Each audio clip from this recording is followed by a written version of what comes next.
parole est à Hugo Bessières. Merci, Président.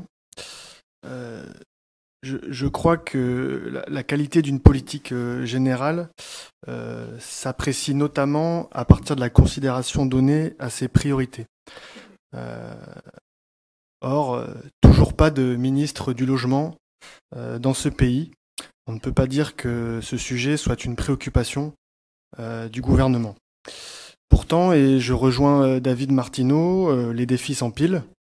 12 millions de mal logés, des prix qui explosent dans les villes attractives, des espaces de vie, on l'a vu récemment, exposés aux vagues de chaleur, au bruit, aux pollutions, et puis des logements, pour ceux en tout cas qui sont encore mal conçus, qui contribuent, on l'a dit, à la mise en tension des ressources naturelles, que ce soit sur le foncier agricole ou les matériaux de construction. Je pense notamment à la tension sur une ressource, dont on a peu d'informations, mais quand on s'y intéresse, on voit bien qu'elle est en tension totale, c'est le sable.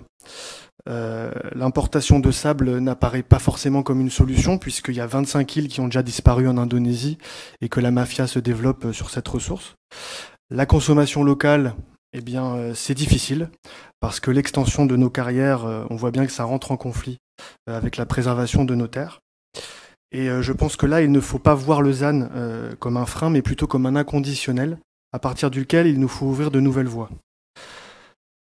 Nous ne disons pas que c'est simple, l'équation est terriblement complexe. Nous disons qu'il est urgent de se pencher tous ensemble collectivement sur la question, si on ne veut pas un jour que ça nous retombe dessus. Alors à cet égard, je ne vais pas répéter les axes présentés par David Martineau parce que je les partage et nous les partageons en tant qu'écologistes complètement. Ils ont le mérite, je crois, de considérer le logement à la fois comme un levier réel de cohésion sociale et puis comme un levier pour accélérer la transformation écologique. Alors nous n'avons pas de ministre, mais nous avons un conseiller spécial qui s'engage complètement sur ces sujets. Nous avons un directeur à Habitat 44 totalement au fait de ce qui se passe sur chacune de ces questions. Et puis une équipe aussi avec Karine Fouquet à Habitat 44 et nous sommes engagés bien entendu sur ces questions.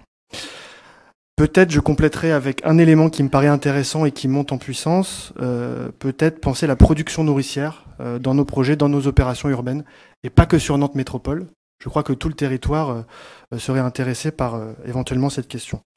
Un dernier point, et j'en finirai par là, qui semble déterminant, c'est que pendant des décennies, je pense que face à des ressources que l'on pensait illimitées, nous avons conçu des choix urbanistiques sans prendre compte de l'éloignement entre le domicile, le travail et puis les lieux de consommation. Dans un monde contraint, c'est une variable déterminante sur laquelle il va nous falloir travailler et je pense que c'est un travail qui nécessite l'effort de l'intégralité des acteurs du logement et de l'habitat et je pense que ce plan de l'habitat est un exemple à parcourir en la matière.